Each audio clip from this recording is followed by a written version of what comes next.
ਵਾਹਿਗੁਰੂ ਜੀ ਕਾ ਖਾਲਸਾ ਵਾਹਿਗੁਰੂ ਜੀ ਕੀ ਫਤਿਹ। Punjabi audio book YouTube channel ਸੁਣ ਰਹੇ ਸਾਰੇ ਸਰੋਤਿਆਂ ਨੂੰ ਮੇਰੇ ਸੁਤੰਤਰ ਕੌਰ ਵੱਲੋਂ ਪਿਆਰ ਭਰੀ ਸਤਿ ਸ਼੍ਰੀ ਅਕਾਲ। ਅੱਜ ਅਸੀਂ ਗਦਰੀ ਬਾਬੇ ਕੌਣ ਸਨ ਕਿਤਾਬ ਦਾ ਤੀਜਾ ਭਾਗ ਪੜ੍ਹਨ ਜਾ ਰਹੇ ਹਾਂ। ਲੇਖਕ ਅਜਮੇਰ ਸਿੰਘ। ਪੰਨਾ ਨੰਬਰ 40। ਪ੍ਰਸ਼ਨ। ਰਾਜਵਿੰਦਰ ਸਿੰਘ ਰਾਹੀ ਨੇ ਅੰਮ੍ਰਿਤਸਰ ਟਾਈਮਜ਼ ਵਿੱਚ ਗਦਰੀ ਬਾਬਿਆਂ ਬਾਰੇ ਕਾਫੀ ਲੇਖ ਲਿਖੇ ਸਨ। ਉਹਨਾਂ ਦਾ ਕਹਿਣਾ ਹੈ ਕਿ ਗਦਰੀ ਲਹਿਰ ਵਿੱਚ ਗੁਰੂ ਘਰਾਂ ਅਤੇ ਗੁਰੂ ਘਰਾਂ ਦੇ ਗ੍ਰੰਥੀਆਂ ਦੀ ਕੇਂਦਰੀ ਭੂਮਿਕਾ ਰਹੀ ਹੈ। ਬਾਬਾ ਸੋਹਣ ਸਿੰਘ ਭਕਨਾ ਦੀ ਆਤਮ ਕਥਾ ਤੋਂ ਵੀ ਇਸ ਬਾਰੇ ਕੁਝ ਇਸ਼ਾਰੇ ਮਿਲਦੇ ਹਨ। ਤੁਸੀਂ ਇਸ ਬਾਰੇ ਕੀ ਕਹਿਣਾ ਚਾਹੋਗੇ? ਜਦੋਂ ਅਸੀਂ ਗਦਰ ਲਹਿਰ 'ਤੇ ਕੰਮ ਕਰਨ ਲੱਗੇ ਤਾਂ ਸਾਨੂੰ ਇਹ ਲੱਗਿਆ ਕਿ ਸਾਰੀ ਲਹਿਰ ਹੀ ਗੁਰਦੁਆਰਿਆਂ ਤੋਂ ਚੱਲ ਰਹੀ ਹੈ। ਰਾਹੀ ਨੇ ਇਹਨਾਂ ਸਾਰਿਆਂ ਗੁਰਦੁਆਰਿਆਂ ਦੀ ਲਿਸਟ ਤਿਆਰ ਕੀਤੀ। ਇਹ ਲਿਸਟ ਅੰਮ੍ਰਿਤਸਰ ਟਾਈਮਜ਼ ਵਿੱਚ ਵੀ ਛਪੀ ਹੈ।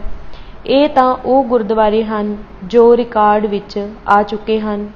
ਕਈ ਅਜਿਹੇ ਵੀ ਹੋਣਗੇ ਜਿਹੜੇ ਨਹੀਂ ਆਏ। ਝਾੜ ਸਾਹਿਬ ਅੰਮ੍ਰਿਤਸਰ ਦੇ ਗੁਰਦੁਆਰੇ ਬਾਰੇ ਵਰਿਆਮ ਸਿੰਘ ਸੰਧੂ ਨੇ ਇੱਕ ਲੇਖ ਲਿਖਿਆ ਹੈ। ਉਸ ਤੋਂ ਪਤਾ ਲੱਗਦਾ ਹੈ ਕਿ ਇਹ ਗੁਰੂ ਘਰ ਲਹਿਰ ਦਾ ਕਿੰਨਾ ਵੱਡਾ ਕੇਂਦਰ ਸੀ। 30 ਦੇ ਲਗਭਗ ਲਿਸਟ ਬਣਦੀ ਹੈ ਗ੍ਰੰਥੀ ਸਿੰਘਾਂ ਦੀ ਜਿਨ੍ਹਾਂ ਮੂਰਲੀਆਂ ਸਫਾਂ ਵਿੱਚ ਕੰਮ ਕੀਤਾ ਤੇ ਘੱਟੋ ਘੱਟ 3 ਗੁਰਦੁਆਰਾ ਕਮੇਟੀਆਂ ਅਜਿਹੀਆਂ ਹੋਣਗੀਆਂ ਜਿਹੜੀਆਂ ਬਣੀਆਂ ਤਣੀਆਂ ਪਾਰਟੀ ਦੀਆਂ ਬ੍ਰਾਂਚਾਂ ਵਿੱਚ ਤਬਦੀਲ ਹੋ ਗਈਆਂ। ਗੁਰਦੁਆਰਿਆਂ ਦੀ ਕੇਂਦਰੀ ਭੂਮਿਕਾ ਰਹੀ ਹੈ ਲਹਿਰ ਵਿੱਚ ਤੇ ਇਹਨਾਂ ਤੋਂ ਬਿਨਾਂ ਲਹਿਰ ਚਿਤਵੀ ਵੀ ਨਹੀਂ ਸੀ ਜਾ ਸਕਦੀ। ਮੈਂ ਇੱਕ ਮਿਸਾਲ ਦਿੰਦਾ ਹਾਂ। ਤੁਸੀਂ ਵੇਖ ਲਓ ਕਿ ਬਾਬਿਆਂ ਦਾ ਜੀਵਨ ਕੀ ਸੀ, ਧਰਮ ਦਾ ਕਿੰਨਾ ਜਜ਼ਬਾ ਸੀ। ਇੱਕ ਜਗਰਾਓਂ ਦਾ ਮੁਸਲਮਾਨ ਸੀ ਮੌਲਵੀ ਅਬਦੁੱਲਾ। ਉਹ ਮਨੀਲਾ ਤੋਂ ਆਇਆ ਸੀ ਗਦਰ ਕਰਨ, ਪਰ ਗ੍ਰਿਫਤਾਰ ਹੋ ਗਿਆ। ਉਹਨੂੰ ਫਾਂਸੀ ਦੀ ਸਜ਼ਾ ਹੋਈ। ਉਹ ਜੇਲ੍ਹ ਵਿੱਚ ਭਾਈ ਬਲਵਿੰਦਰ ਸਿੰਘ ਖੁਰਦਪੁਰ ਅਤੇ ਭਾਈ ਕਰਤਾਰ ਸਿੰਘ ਨਵਾਂਚੰਦ ਕੋਲ ਰਿਹਾ। ਇਹਨਾਂ ਦੋਹਾਂ ਦੀ ਸੰਗਤ ਦਾ ਮੌਲਵੀ ਅਬਦੁੱਲਾ 'ਤੇ ਇੰਨਾ ਅਸਰ ਹੋਇਆ ਕਿ ਉਸਨੇ ਆਪ ਵੀ ਇਹਨਾਂ ਵਾਂਗ ਪਾਠ ਕਰਨ ਦਾ ਮਨ ਬਣਾ ਲਿਆ। ਪਹਿਲਾਂ ਗੁਰਮੁਖੀ ਸਿੱਖੀ ਤੇ ਫਿਰ ਗੁਰਬਾਣੀ ਦਾ ਪਾਠ ਸ਼ੁਰੂ ਕਰ ਦਿੱਤਾ। ਇੰਨੇ ਚਿਰ ਨੂੰ ਫਾਂਸੀ ਦਾ ਦਿਨ ਆ ਗਿਆ। ਭਾਈ ਕਰਤਾਰ ਸਿੰਘ ਦੇ ਦੱਸਣ ਮੁਤਾਬਕ ਉਹ ਕਹਿਣ ਲੱਗਾ, ਹੁਣ ਜ਼ਿੰਦਗੀ ਦਾ ਲੁਤਫ ਆਉਣ ਲੱਗਾ ਸੀ ਤੇ ਪਤਾ ਲੱਗਾ ਸੀ ਕਿ ਜ਼ਿੰਦਗੀ ਕੀ ਹੈ। ਪਰ ਹੁਣ ਜ਼ਿੰਦਗੀ ਹੀ ਨਹੀਂ ਰਹੀ। ਭਾਈ ਸਾਹਿਬ ਭਾਈ ਰਣਧੀਰ ਸਿੰਘ ਅਤੇ ਉਹਨਾਂ ਦੇ ਜਥੇ ਦੇ ਕੁਝ ਸਿੰਘ ਹਜ਼ਾਰੀ ਬਾਗ ਬਿਹਾਰ ਦੀ ਜੇਲ੍ਹ ਵਿੱਚ ਲੰਮਾ ਸਮਾਂ ਬੰਦ ਰਹੇ। ਉਹਨਾਂ ਅਤੇ ਦੂਸਰੇ ਗਦਰੀ ਬਾਬਿਆਂ ਨੇ ਜੇਲ੍ਹ ਨੂੰ ਇੱਕ ਕਿਸਮ ਦੇ ਗੁਰਦੁਆਰੇ ਵਿੱਚ ਹੀ ਬਦਲ ਦਿੱਤਾ ਸੀ। 24 ਘੰਟੇ ਉੱਥੇ ਗੁਰਬਾਣੀ ਦਾ ਪਾਠ ਅਤੇ ਕੀਰਤਨ ਚੱਲਦਾ ਰਹਿੰਦਾ ਸੀ। ਇਸ ਮਾਹੌਲ ਦਾ ਅਸਰ ਦੇਖੋ। ਉੱਥੇ ਕਈ ਬਿਹਾਰੀ ਸਿਪਾਹੀ ਸਿੰਘ ਸਜੇ ਸਨ। ਭਾਈ ਸਾਹਿਬ ਭਾਈ ਰਣਧੀਰ ਸਿੰਘ ਦਾ ਗਦਰ ਲਹਿਰ ਵਿੱਚ ਬਹੁਤ ਵੱਡਾ ਰੋਲ ਹੈ। ਪ੍ਰਸ਼ਨ।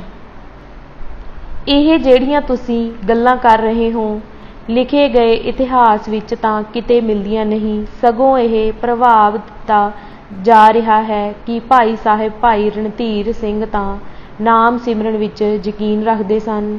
ਉਹਨਾਂ ਦਾ ਕਿਸੇ ਅੰਗਰੇਜ਼ ਵਿਰੋਧੀ ਲਹਿਰ ਨਾਲ ਕੀ ਲਾਗਾ ਡੇਗਾ ਹੋ ਸਕਦਾ ਹੈ। ਕਹਿੰਦੇ ਨੇ ਧਰਮ ਤਾਂ ਬੰਦੇ ਨੂੰ ਸਥਾਪਤੀ ਦਾ ਹਿਮਾਇਤੀ ਬਣਾ ਦਿੰਦਾ ਹੈ। ਉੱਤਰ। ਭਾਈ ਸਾਹਿਬ ਭਾਈ ਰਣਧੀਰ ਸਿੰਘ ਦੇ ਰੋਲ ਨੂੰ ਹਜ਼ਮ ਕਰਨਾ ਕਾਮਰੇਡ ਲੇਖਕਾਂ ਅਤੇ ਪਾਠਕਾਂ ਵਾਸਤੇ ਕਾਫੀ ਮੁਸ਼ਕਿਲ ਹੈ। ਇੱਕ ਤਾਂ ਉਹਨਾਂ ਦੇ ਨਾਮ ਰੱਤੀ ਸ਼ਖਸੀਅਤ ਹੋਣ ਕਰਕੇ ਅਤੇ ਦੂਸਰਾ ਜਿਹੜਾ ਉਹਨਾਂ ਸ਼ਹੀਦ ਭਗਤ ਸਿੰਘ ਨਾਲ ਹੋਈ ਆਪਣੀ ਮੁਲਾਕਾਤ ਦਾ ਵੇਰਵਾ ਦਿੱਤਾ ਹੈ। ਉਹਨਾਂ ਦੀ ਕਰਤਾਰ ਸਿੰਘ ਸਰਾਭਾ ਅਤੇ ਦੂਸਰੇ ਗਦਰੀ ਬਾਬਿਆਂ ਨਾਲ ਮੁਲਾਕਾਤ ਹੋਈ। ਉਹ ਪਹਿਲੀ ਵਾਰ ਹੀ ਗਦਰ ਵਿੱਚ ਭਾਗ ਲੈਣ ਲਈ ਤਿਆਰ ਹੋ ਗਏ। ਆਪਣੇ ਪਿੰਡ ਨਰੰਗਵਾਲ ਤੋਂ ਇੱਕ ਵੱਡਾ ਜਥਾ ਲੈ ਕੇ ਅਰਦਾਸ ਕਰਕੇ ਫਿਰੋਜ਼ਪੁਰ ਛਾਉਣੀ ਨੂੰ ਤੁਰੇ। ਸਾਰਾ ਰਾਹ ਹਾਰਮੋਨੀਅਮ ਨਾਲ ਕੀਰਤਨ ਕਰਦੇ ਅਤੇ ਚੌਪਈ ਸਾਹਿਬ ਦਾ ਪਾਠ ਕਰਦੇ ਰਹੇ। ਉੱਥੇ ਉਹਨਾਂ ਨੇ ਗਦਰ ਦੀ ਸ਼ੁਰੂਆਤ ਕਰਨੀ ਸੀ, ਪਰ ਮੁਖਬਰ ਵੱਲੋਂ ਸਰਕਾਰ ਨੂੰ ਸਾਰੀ ਜਾਣਕਾਰੀ ਦੇ ਦਿੱਤੇ ਜਾਣ ਕਰਕੇ ਇਹ ਕੋਸ਼ਿਸ਼ ਫੇਲ ਹੋ ਗਈ। ਉਸ ਤੋਂ ਬਾਅਦ ਗ੍ਰਿਫਤਾਰੀਆਂ ਹੋਈਆਂ। ਜੇਲ੍ਹ ਚਿੱਠੀਆਂ ਪੜ੍ਹ ਕੇ ਦੇਖੋ ਉਹਨਾਂ ਨੂੰ ਕਿੰਨੇ ਤਸੀਹੇ ਦਿੱਤੇ ਗਏ ਅਤੇ ਉਹਨਾਂ ਨੇ ਸਭ ਕੁਝ ਨੂੰ ਕਿੰਨੀ ਚੜ੍ਹਦੀ ਕਲਾ ਵਿੱਚ ਰਹਿ ਕੇ ਜਰਿਆ। ਜਿਹੋ ਜਿਹੀਆਂ ਭੁੱਖ ਹੜਤਾਲਾਂ ਉਹਨਾਂ ਨੂੰ ਜੇਲ੍ਹ ਅੰਦਰ ਕਰਨੀਆਂ ਪਈਆਂ, ਉਹਦੀ ਮਿਸਾਲ ਸ਼ਾਇਦ ਹੀ ਸੰਸਾਰ ਵਿੱਚ ਕਿਧਰੇ ਮਿਲਦੀ ਹੋਵੇ। ਗਦਰੀ ਤਾਂ ਸਭ ਬਾਹਰੋਂ ਆਏ ਸਨ। ਭਾਰਤ ਅੰਦਰ ਉਹਨਾਂ ਨੂੰ ਇੱਕ ਸੰਗਠਿਤ ਗਰੁੱਪ ਦੇ ਰੂਪ ਵਿੱਚ ਸਭ ਤੋਂ ਵੱਡੀ ਹਮਾਇਤ ਜੇ ਕਿਸੇ ਵੱਲੋਂ ਮਿਲੀ ਤਾਂ ਉਹ ਸਿਰਫ ਭਾਈ ਸਾਹਿਬ ਭਾਈ ਰਣਧੀਰ ਸਿੰਘ ਅਤੇ ਉਹਨਾਂ ਦੇ ਜਥੇ ਵੱਲੋਂ ਹੀ ਸੀ। ਭਾਈ ਸਾਹਿਬ ਲਗਭਗ 17 ਸਾਲ ਵੱਖ-ਵੱਖ ਜੇਲ੍ਹਾਂ ਅੰਦਰ ਬੰਦ ਰਹੇ। ਜਿਸ ਕਿਸੇ ਨੂੰ ਇਹਨਾਂ ਤੱਥਾਂ ਦਾ ਪਤਾ ਹੈ, ਮੇਰਾ ਨਹੀਂ ਖਿਆਲ ਕਿ ਉਹ ਕਹਿ ਸਕਦਾ ਹੈ ਕਿ ਧਰਮ ਬੰਦੇ ਨੂੰ ਸਥਾਪਤੀ ਦਾ ਹਮਾਇਤੀ ਬਣਾ ਦਿੰਦਾ ਹੈ। ਖੱਬੀ ਧਿਰ ਵਾਲਿਆਂ ਵੱਲੋਂ ਜੋ ਕੁਝ ਲਿਖਿਆ ਜਾਂ ਬੋਲਿਆ ਗਿਆ ਹੈ, ਉਹ ਇੰਡੀਅਨ ਨੈਸ਼ਨਲਿਜ਼ਮ ਦੇ ਚੌਂਕੜੇ ਤੇ ਪੈਂਤੜੇ ਤੋਂ ਲਿਖਿਆ ਜਾਂ ਬੋਲਿਆ ਗਿਆ ਹੈ। ਇਸ ਪੈਂਤੜੇ ਵਾਲੇ ਲੋਕਾਂ ਦੀ ਲੋੜ ਬਣ ਜਾਂਦੀ ਹੈ ਕਿ ਘੱਟ ਗਿਣਤੀ ਪਹਿਚਾਨਾਂ ਨੂੰ ਜਾਂ ਉਹਨਾਂ ਦੇ ਧਰਮਾਂ ਨੂੰ ਪਾਸੇ ਕਰ ਦੇਣ ਜਾਂ ਵਿਗਾੜ ਕੇ ਪੇਸ਼ ਕਰਨ। ਜਿਹੜਾ ਗਦਰ ਲਹਿਰ ਦਾ ਇਤਿਹਾਸ ਲਿਖਿਆ ਗਿਆ ਹੈ, ਉਹ ਖੱਬੇ ਪੱਖੀਆਂ ਵੱਲੋਂ ਹੀ ਲਿਖਿਆ ਗਿਆ ਹੈ। ਉਹਨਾਂ ਨੇ ਗਿਣ ਮਿਥ ਕੇ ਉਹ ਗੱਲਾਂ ਜਿਨ੍ਹਾਂ ਵਿੱਚੋਂ ਧਰਮ ਵਾਲੀ ਗੱਲ ਉਭਰਦੀ ਸੀ, ਬਿਲਕੁਲ ਹੀ ਪਾਸੇ ਕਰ ਦਿੱਤੀਆਂ। ਤੁਸੀਂ ਹੈਰਾਨ ਹੋਵੋਗੇ, ਕਈ ਗੱਲਾਂ ਤਾਂ ਚੁਕਾ ਦੇਣ ਵਾਲੀਆਂ ਨੇ, ਬੇਚੈਨ ਵੀ ਕਰਦੀਆਂ ਨੇ ਕਿ ਇਤਨੀ ਬੇਰਹਿਮੀ ਵੀ ਹੋ ਸਕਦੀ ਹੈ ਕਿਤੇ। ਇੱਕ ਮਿਸਾਲ ਦਿੰਦਾ ਹਾਂ। ਭਾਈ ਊਧਮ ਸਿੰਘ ਕਸੇਲ ਨੇ ਜਦੋਂ ਉਹ ਜੇਲ੍ਹ ਵਿੱਚੋਂ ਭੱਜ ਆਏ ਸਨ, ਅਫਗਾਨਿਸਤਾਨ ਵਿੱਚ ਆਪਣਾ ਅੱਡਾ ਕਾਇਮ ਕਰ ਲਿਆ ਸੀ। ਉਹ ਰੂਸ ਅਤੇ ਤੁਰਕੀ ਤੋਂ ਹਥਿਆਰ ਹਾਸਿਲ ਕਰਕੇ ਅਫਗਾਨਿਸਤਾਨ ਦੀ ਸਰਕਾਰ ਦੀ ਮਦਦ ਨਾਲ ਪੰਜਾਬ ਪਹੁੰਚਣਾ ਚਾਹੁੰਦੇ ਸਨ। ਉਹਨਾਂ ਦੇ ਨਾਲ ਬਾਬਾ ਗੁਰਮੁਖ ਸਿੰਘ ਲਲਤੋਂ, ਤੇਜਾ ਸਿੰਘ ਸੁਤੰਤਰ, ਵਾਸਦੇਵ ਸਿੰਘ ਵਗੈਰਾ ਵਗੈਰਾ ਸਨ।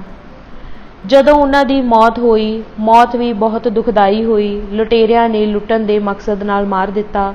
ਜਦੋਂ ਅਫਗਾਨੀ ਲੋਕਾਂ ਨੂੰ ਇਸ ਘਟਨਾ ਦਾ ਪਤਾ ਲੱਗਾ ਤਾਂ ਉਹਨਾਂ ਨੂੰ ਬਹੁਤ ਦੁੱਖ ਹੋਇਆ। ਜਿਸ ਥਾਂ ਪੁਰ ਭਾਈ ਸਾਹਿਬ ਦੀ ਸ਼ਹਾਦਤ ਹੋਈ ਸੀ, ਅਫਗਾਨਾਂ ਨੇ ਉੱਥੇ ਇੱਕ ਸਮਾਰਕ ਬਣਾ ਦਿੱਤਾ। ਭਾਈ ਸਾਹਿਬ ਅਫਗਾਨਾਂ ਵਿੱਚ ਵੀ ਬਹੁਤ ਹਰਮਨ ਪਿਆਰੇ ਸਨ। ਅਫਗਾਨਾਂ ਨੇ ਹੀ ਮੁਖੀ ਕਾਤਲ ਦਾ ਘਰ ਸਾੜ ਦਿੱਤਾ, ਉਸ ਦੇ ਪਰਿਵਾਰ ਨੂੰ ਉੱਥੋਂ ਕੱਢ ਦਿੱਤਾ।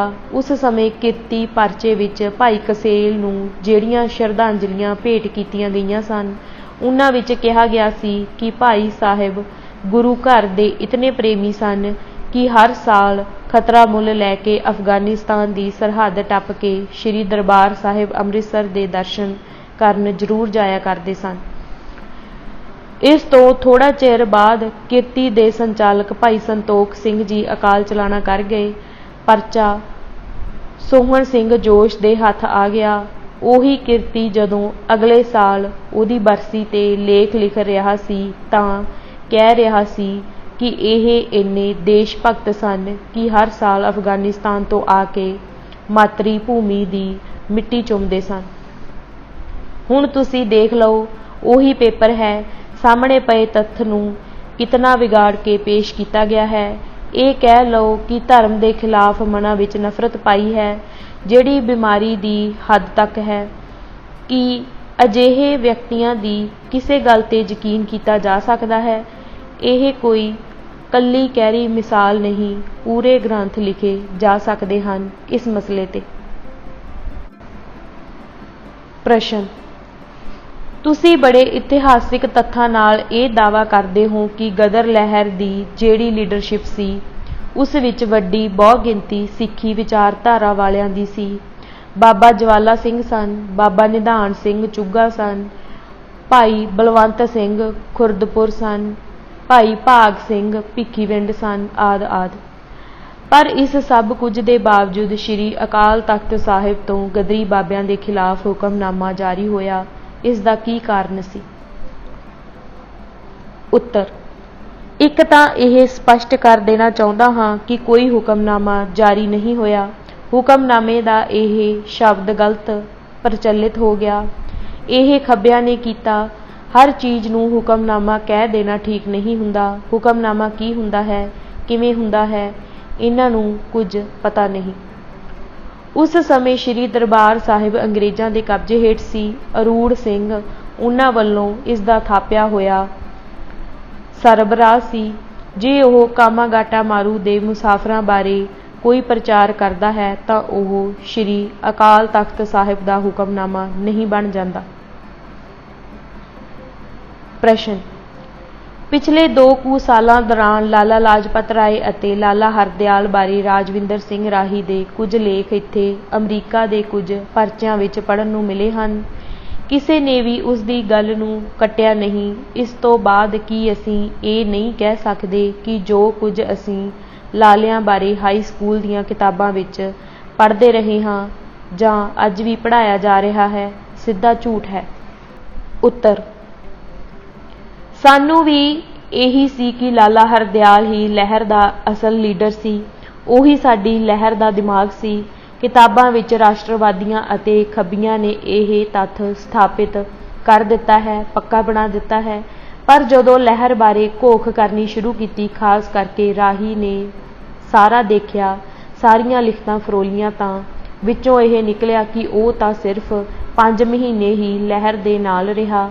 ਇਹਨਾਂ 5 ਮਹੀਨਿਆਂ ਦੇ ਕੰਮ ਨੂੰ ਹੀ ਇਹ ਬਣਾ ਦਿੱਤਾ ਗਿਆ ਕਿ ਲਹਿਰ ਦੇ ਸਾਰੇ ਵਿਚਾਰ ਉਹਦੇ ਹੀ ਸਨ। ਬਾਬੇ ਤਾਂ ਉਸ ਤੋਂ ਪਹਿਲਾਂ ਹੀ ਵਿਚਾਰ ਬਣਾਈ ਬੈਠੇ ਸਨ। ਉਹਨਾਂ ਨੂੰ ਅਖਬਾਰ ਚਾਲੂ ਕਰਨ ਵਾਸਤੇ ਇੱਕ ਪੜ੍ਹਿਆ ਲਿਖਿਆ ਬੰਦਾ ਚਾਹੀਦਾ ਸੀ ਜੋ ਸੰਪਾਦਕ ਦਾ ਕੰਮ ਦੇ ਸਕੇ। ਬਾਬਾ ਸੋਹਣ ਸਿੰਘ ਭਕਨਾ ਦੀ ਰਾਮ ਕਹਾਣੀ ਪੜ੍ਹ ਕੇ ਦੇਖੋ, ਇਸ ਨੂੰ ਕਿਵੇਂ ਪਾਰਟੀ ਵਿੱਚ ਲਿਆਂਦਾ ਗਿਆ। ਜਦੋਂ ਇਸ ਨੂੰ ਪਾਰਟੀ ਵਿੱਚ ਲਿਆਂਦਾ ਜਾ ਰਿਹਾ ਸੀ, ਉੱਥੇ ਲਾਹੌਰ ਵਾਲਾ ਪਰਮਾਨੰਦ ਵੀ ਮੌਜੂਦ ਸੀ। ਉਸ ਨੇ ਮੂੰਹ ਤੇ ਹੀ ਕਹਿ ਦਿੱਤਾ ਸੀ ਕਿ ਤੁਸੀਂ ਇਸ ਨੂੰ ਲੈ ਤਾਂ ਚੱਲੇ ਹੋ, ਪਰ ਇਹਦਾ ਕੋਈ ਪਤਾ ਨਹੀਂ ਕਦੋਂ ਸਭ ਦਾ ਸਾਥ ਛੱਡ ਕੇ ਭੱਜ ਜਾਵੇ। ਉਹੀ ਗੱਲ ਹੋਈ। ਅਮਰੀਕੀ ਸਰਕਾਰ ਨੇ ਮਾੜਾ ਮੋਟਾ ਕੇਸ ਬਣਾਉਣ ਦੀ ਕੋਸ਼ਿਸ਼ ਕੀਤੀ ਤਾਂ ਇਹ ਸਵਿਟਜ਼ਰਲੈਂਡ ਚਲੇ ਗਏ, ਫਿਰ ਜਰਮਨੀ, ਤੁਰਕੀ ਤੇ ਸਵੀਡਨ। ਇਸ ਅਰਸੇ ਦੌਰਾਨ ਉਸ ਨੇ ਗਦਰ ਪਾਰਟੀ ਨਾਲੋਂ ਸਬੰਧ ਤੋੜ ਲਏ। ਸਵੀਡਨ ਵਿੱਚ ਰਹਿੰਦਿਆਂ ਉਸ ਨੇ ਜਰਮਨੀ ਅਤੇ ਤੁਰਕੀ ਵਿੱਚ 44 ਮਹੀਨੇ ਨਾਂ ਦੀ ਜਿਹੜੀ ਕਿਤਾਬ ਲਿਖੀ, ਉਸ ਵਿੱਚ ਅੰਗਰੇਜ਼ੀ ਸਾਮਰਾਜ ਦੇ ਇੰਨੇ ਸੋਲੇ ਗਾਏ ਕਿ ਪੜ੍ਹ ਕੇ ਕਚਿਆਣ ਆਉਂਦੀ ਹੈ। ਇਸੇ ਸਮੇਂ ਉਸ ਅੰਦਰਲਾ ਹਿੰਦੂ ਖੁੱਲ੍ਹ ਕੇ ਬੋਲਿਆ। ਉਸ ਦੀਆਂ ਲਿਖਤਾਂ ਵਿੱਚੋਂ ਹਿੰਦੂ ਰਾਸ਼ਟਰਵਾਦ ਦੀ ਝਲਕ ਸਪਸ਼ਟ ਦੇਖੀ ਜਾ ਸਕਦੀ ਹੈ। ਲਾਲਾ ਹਰਦਿਆਲ ਬਾਰੇ ਬਹੁਤ ਝੂਠ ਬੋਲਿਆ ਗਿਆ ਕਿ ਉਹ ਹੀ ਲਹਿਰ ਦਾ ਹੀਰੋ ਸੀ। ਕਿਸ ਨੂੰ ਹੀਰੋ ਸਥਾਪਿਤ ਕਰਨਾ ਹੈ ਅਤੇ ਕਿਸ ਨੂੰ ਨਹੀਂ ਕਰਨਾ, ਇਸ ਦੇ ਫੈਸਲੇ ਇਹਨਾਂ ਨੇ ਆਪਣੇ ਇੰਡੀਅਨ ਨੈਸ਼ਨਲਿਜ਼ਮ ਦੇ ਮਨੋਰਥ ਨੂੰ ਸਾਹਮਣੇ ਰੱਖ ਕੇ ਕੀਤੇ ਹਨ। ਇਤਿਹਾਸ ਨਾਲ ਅਜਿਹਾ ਅਨਾਚਾਰ ਬਹੁਤ ਹੋਇਆ ਹੈ। ਇਹ ਸਾਰੇ ਵਲ ਕੱਢਣ ਵਾਲੇ ਹਨ। ਸਿੱਖਾਂ ਨੂੰ ਇਕੱਲਾ ਫਿਜ਼ੀਕਲੀ ਨਹੀਂ ਮਾਰਿਆ ਗਿਆ। ਸਾਨੂੰ ਸਿਰਫ ਇਹ ਦਿਖ ਜਾਂਦਾ ਹੈ ਕਿ 50,000 ਮਾਰ ਦਿੱਤੇ ਗਏ, 60,000 ਮਾਰ ਦਿੱਤੇ ਗਏ। ਕੱਲਾ ਗੋਲੀ ਨਾਲ ਨਹੀਂ ਮਾਰਿਆ ਜਾ ਰਿਹਾ। ਸਾਡਾ ਸਾਰਾ ਇਤਿਹਾਸ, ਸਾਡੀ ਸਾਰੀ ਵਿਰਾਸਤ ਖਤਮ ਕੀਤੀ ਜਾ ਰਹੀ ਹੈ। ਗਦਰ ਪਾਰਟੀ ਵਾਲੇ ਸਾਰੇ ਸਿੱਖੀ ਰੰਗ ਵਿੱਚ ਰੰਗੇ ਹੋਏ ਸਨ। ਉਹਨਾਂ ਸਾਰਾ ਜੀਵਨ ਸਿੱਖੀ ਤੇ ਖੜ ਕੇ ਬਤੀਤ ਕੀਤਾ। ਪਰ ਇੱਕ ਹੋਰ ਗੜਬੜ ਕਰ ਦਿੱਤੀ ਗਈ ਹੈ। ਕਹਿ ਰਹੇ ਹਨ ਕਿ ਇੱਕ ਬਾਬੇ ਪਹਿਲੇ ਪੋਚ ਦੇ ਨੇ ਤੇ ਇੱਕ ਦੂਜੇ ਪੋਚ ਦੇ। ਦੂਜੇ ਪੋਚ ਦੇ ਕਿਰਤੀ ਪਾਰਟੀਆਂ ਵਾਲੇ ਨੂੰ ਕਹਿ ਰਹੇ ਨੇ। ਕਿਰਤੀ ਪਾਰਟੀ ਵਾਲਿਆਂ ਨੂੰ ਗਦਰੀ ਬਾਬੇ ਕਹਿਣਾ ਟੈਕਨੀਕਲੀ ਠੀਕ ਨਹੀਂ। ਬਾਬਾ ਭਗਤ ਸਿੰਘ ਬਿਲਗਾ ਨੂੰ ਇਹਨਾਂ ਨੇ ਕਾਫੀ ਉਭਾਰਿਆ ਹੈ ਆਈਕਨ ਦੇ ਤੌਰ ਤੇ। ਪਰ ਭਗਤ ਸਿੰਘ ਬਿਲਗਾ ਗਦਰੀ ਨਹੀਂ ਸੀ। ਉਸ ਨੇ ਕਿਸੇ ਵੀ ਗਦਰ ਵਿੱਚ ਹਿੱਸਾ ਨਹੀਂ ਲਿਆ। ਉਹ ਕਿਰਤੀ ਸੀ। ਕਿਰਤੀ ਪਾਰਟੀ ਬਾਅਦ ਵਿੱਚ ਹੋਂਦ ਵਿੱਚ ਆਈ। ਇਹ ਠੀਕ ਹੈ ਕਿ ਬਾਬੇ ਬਿਲਗੇ ਦੀ ਕਿਰਤੀ ਪਾਰਟੀ ਵਿੱਚ ਕਾਫੀ ਘਾਲਣਾ ਹੈ, ਵੱਡੀ ਕੁਰਬਾਨੀ ਹੈ, ਜਿਸ ਦਾ ਸਤਿਕਾਰ ਵੀ ਕਰਨਾ ਬਣਦਾ ਹੈ। पर इस नाल ओह गदरी तां नहीं बन जांदा। बाबा बूझा सिंह भी गदरी नहीं सी, ਉਹ भी किरती पार्टी दे विच ही आया। सो ਇਹ ਵਖਰੇਵਾਂ ना करन, हर एक दे मूहरे गदरी ला देना, असली गदरियां नूं पासे कर देना। इस किस्म दियां बड़ियां शरारतां होईयां हन। प्रश्न, तुसां बाबे भगत सिंह बिलगे दा नाम लिया है। मैं उन्हां दी एक किताब पढ़ रहा सी जिस विच एक जगह उन्हां ने लिखिया है कि कम्यूनिस्ट पार्टी वाले गदरी बाबिਆਂ ਨੂੰ अनपढ़ ਅਤੇ बौद्धिक पक्षों पछड़े होए ਕਿਹਾ ਕਰਦੇ ਸਨ। ਤੁਸੀਂ ਇਸ ਬਾਰੇ ਕੀ ਕਹਿਣਾ ਚਾਹੋਗੇ? ਉੱਤਰ, ਇਹ ਜਿਹੜੀ ਗੱਲ ਬਾਬੇ ਬਿਲਗੇ ਨੇ ਲਿਖੀ ਹੈ, ਕਮਿਊਨਿਸਟ ਪਾਰਟੀ ਵਾਲੇ ਗਦਰੀ ਬਾਬਿਆਂ ਨੂੰ ਅਨਪੜ੍ਹ ਅਤੇ ਬੌਧਿਕ ਪੱਖੋਂ ਪਛੜੇ ਕਹਿੰਦੇ ਹੁੰਦੇ ਸਨ, ਇਹ ਬਹੁਤ ਹੀ ਆਮ ਪਰਸੈਪਸ਼ਨ ਬਣ ਗਈ ਹੈ। ਅਸਲ ਨੁਕਤਾ ਪੜ੍ਹਾਈ ਪ੍ਰਤੀ ਸਾਡੇ ਨਜ਼ਰੀਏ ਦਾ ਹੈ। ਅਸੀਂ ਪੜ੍ਹਾਈ ਨੂੰ ਕੀ ਲੈਂਦੇ ਹਾਂ? ਬਹੁਤੇ ਲੋਕ ਪੜ੍ਹਾਈ ਨੂੰ ਸਿਰਫ ਦੁਨਿਆਵੀ ਵਿੱਦਿਆ ਵਜੋਂ ਹੀ ਲੈਂਦੇ ਹਨ। ਉਹ ਦੇਖਦੇ ਹਨ ਕਿ ਕਿਸੇ ਨੇ ਯੂਨੀਵਰਸਿਟੀ ਤੋਂ ਕਿਹੜੀ ਡਿਗਰੀ ਲਈ ਹੋਈ ਹੈ, ਪਰ ਅਸਲ ਵਿੱਚ ਜੇ ਅਸੀਂ ਦੇਖੀਏ ਤਾਂ ਸਾਡੀ ਪਰੰਪਰਾ ਵਿੱਚ ਦੁਨਿਆਵੀ ਪੜ੍ਹਾਈ ਦਾ ਇੱਕ ਪੱਖ ਹੈ ਜਿਹੜਾ ਮਨੁੱਖ ਆਤਮਿਕ ਤੌਰ ਤੇ ਜਾਗਿਆ ਹੈ, ਹਕੀਕਤ ਵਿੱਚ ਉਹ ਹੀ ਪੜ੍ਹਿਆ ਹੈ। ਦੁਨਿਆਵੀ ਪੜ੍ਹਾਈ ਦੀਆਂ ਬੜੀਆਂ ਸੀਮਤਾਈਆਂ ਨੇ। ਤੁਸੀਂ ਵੱਡੇ ਵੱਡੇ ਪੜ੍ਹਿਆਂ ਨੂੰ ਦੇਖੋ, ਉਹਨਾਂ ਦਾ ਕਿਰਦਾਰ ਦੇਖੋ, ਇਤਿਹਾਸ ਦੇ ਵਿੱਚ ਉਹਨਾਂ ਦਾ ਰੋਲ ਦੇਖੋ, ਪਰ ਇਸ ਦੇ ਮੁਕਾਬਲੇ ਵਿੱਚ ਬਿਲਕੁਲ ਅਨਪੜ੍ਹ ਬੰਦਾ, ਭਾਵੇਂ ਉਹ ਭੇਡਾਂ ਬੱਕਰੀਆਂ ਵੀ ਚਾਰਦਾ ਹੋਵੇ, ਜੇ ਉਹ ਆਤਮਿਕ ਤੌਰ ਤੇ ਜਾਗਿਆ ਹੋਇਆ ਹੈ ਤਾਂ ਮੈਂ ਸਮਝਦਾ ਹਾਂ ਕਿ ਉਹ ਵਿਦਵਾਨ ਹੈ। ਬਾਬਿਆਂ ਬਾਰੇ ਜਿਹੜਾ ਇਹ ਅਨਪੜ੍ਹ ਅਤੇ ਬੌਧਿਕ ਤੌਰ ਤੇ ਪਛੜੇ ਹੋਣ ਦਾ ਵਿਚਾਰ ਹੈ, ਇਹ ਸ਼ਹੀਦ ਭਗਤ ਸਿੰਘ ਦਾ ਵੀ ਵਿਚਾਰ ਸੀ। ਇਕੱਲੇ ਸ਼ਹੀਦ ਭਗਤ ਸਿੰਘ ਦਾ ਹੀ ਨਹੀਂ, ਜਿਵੇਂ ਮੈਂ ਪਹਿਲਾਂ ਕਹਿ ਚੁੱਕਾ ਹਾਂ, ਇਹ ਆਮ ਹੀ ਪਰਸੈਪਸ਼ਨ ਬਣ ਚੁੱਕੀ ਹੈ। ਮੇਰੇ ਮੁਤਾਬਕ ਭਾਈ ਸੰਤੋਖ ਸਿੰਘ ਜੀ ਨੂੰ ਤੁਸੀਂ ਕਿਸੇ ਵੀ ਪੱਖੋਂ ਨਹੀਂ ਕਹਿ ਸਕਦੇ ਕਿ ਉਹ ਘੱਟ ਵਿਦਵਾਨ ਸਨ। ਉਹ ਬਹੁਤ ਹੀ ਜੀਨੀਅਸ ਕਿਸਮ ਦੇ ਵਿਅਕਤੀ ਸਨ। ਬਾਬਿਆਂ ਵਿੱਚ ਭਾਈ ਸੰਤੋਖ ਸਿੰਘ ਵਰਗੇ ਦੂਰ ਦ੍ਰਿਸ਼ਟੀ ਵਾਲੇ, ਬਾਬਾ ਸੋਹਣ ਸਿੰਘ ਭਕਨਾ ਅਤੇ ਬਾਬਾ ਜਵਾਲਾ ਸਿੰਘ ਵਰਗੇ ਕਰਮਯੋਗੀ, ਬਾਬਾ ਵਿਸਾਖਾ ਸਿੰਘ ਵਰਗੇ ਧਰਮਚਾਰੀ ਸ਼ਾਮਿਲ ਸਨ। ਕਰਤਾਰ ਸਿੰਘ ਸਰਾਭਾ ਬਹੁਤ ਹੀ ਨਿਪੁੰਨ ਸੀ। ਸਿਆਸੀ ਸੂਝ ਉਹਨਾਂ ਜਿੰਨੀ ਕਿਸੇ ਵਿੱਚ ਨਹੀਂ ਸੀ। ਇਸ ਤੇ ਕਈ ਘੰਟੇ ਗੱਲ ਹੋ ਸਕਦੀ ਹੈ। ਤੁਸੀਂ ਇੱਕ ਲਾਈਨ ਪੜ੍ਹੋ ਗਦਰੀ ਬਾਬਿਆਂ ਦੀ। ਇੱਕ ਤਾਂ ਕਿਤਾਬਾਂ ਕਹਾਣੀ ਦੇ ਤੌਰ ਤੇ ਪੜ੍ਹਨੀਆਂ ਹੁੰਦੀਆਂ ਨੇ। ਜਿਹੜੇ ਬੰਦੇ ਦਾ ਜ਼ਿੰਦਗੀ ਵਿੱਚ ਕਿਸੇ ਸੰਘਰਸ਼ ਦਾ ਅਨੁਭਵ ਹੈ, ਜਦੋਂ ਉਹ ਬਾਬਿਆਂ ਨੂੰ ਪੜ੍ਹੇਗਾ ਤਾਂ ਹਰ ਲਾਈਨ ਦੇ ਹੋਰ ਅਰਥ, ਹੋਰ ਪੱਖ ਸਾਹਮਣੇ ਆਉਣਗੇ। ਮੈਂ ਅੱਜ ਫੇਰ ਬਾਬੇ ਭਕਨੇ ਦੀ ਰਾਮ ਕਹਾਣੀ ਖੋਲ੍ਹ ਕੇ ਦੇਖੀ ਹੈ। ਮੈਨੂੰ ਲੱਗ ਰਿਹਾ ਹੈ ਕਿ ਅਸੀਂ ਤਾਂ ਉਹਨਾਂ ਦੇ ਮੁਕਾਬਲੇ ਕੁਝ ਵੀ ਨਹੀਂ ਸੀ। ਜਿੰਨੀ ਸੂਝ ਉਹਨਾਂ ਵਿੱਚ ਸੀ, ਸਿਆਸੀ ਸੂਝ, ਉਸ ਦੇ ਹਿਸਾਬ ਨਾਲ ਸਾਡੇ ਜਿਹੜੇ ਵਿਦਵਾਨ ਲੋਕ ਨੇ ਉਹਨਾਂ ਦੇ ਸਾਹਮਣੇ ਬਿਲਕੁਲ ਹੀ ਅਨਪੜ੍ਹ ਨਜ਼ਰ ਆਉਂਦੇ ਨੇ। ਪ੍ਰਸ਼ਨ, ਤੁਹਾਡੇ ਮੁਤਾਬਕ ਗਦਰੀ ਬਾਬੇ ਵਿਚਾਰਧਾਰਕ ਤੌਰ ਤੇ ਕਿੰਨੇ ਕੁ ਸਪਸ਼ਟ ਸਨ? ਉਹਨਾਂ ਨੂੰ ਨਿਸ਼ਾਨਾ ਕਿੰਨਾ ਕੁ ਸਾਫ਼ ਸੀ?